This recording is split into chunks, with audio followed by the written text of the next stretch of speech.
James Johnson was born into slavery in North Carolina in 1847.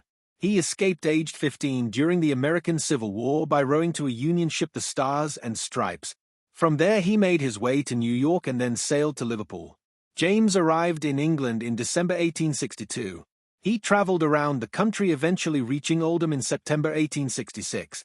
At first he worked at a foundry, then joined Platt Brothers as a blacksmith striker, making machinery to process textiles. Around the same time, James joined Oldham Methodist Free Church and became an evangelist. In 1869 he married Sarah Preston. She taught him how to read and write, but unfortunately died in 1886. By then James had become a respected preacher who toured the country giving speeches about his life and finding salvation. In 1891 James married Mary and Cook at St. Stephen and All Martyrs Church, Oldham, and had a daughter, Alice Johnson. In the census of the same year they were registered as living at 39 St. Mary Street in the town. 10 years later the census lists the family as living at 5 Greenacres Road, with James employed as a blacksmith striker. In 1914 James died and was buried in an unmarked grave in Royton Cemetery.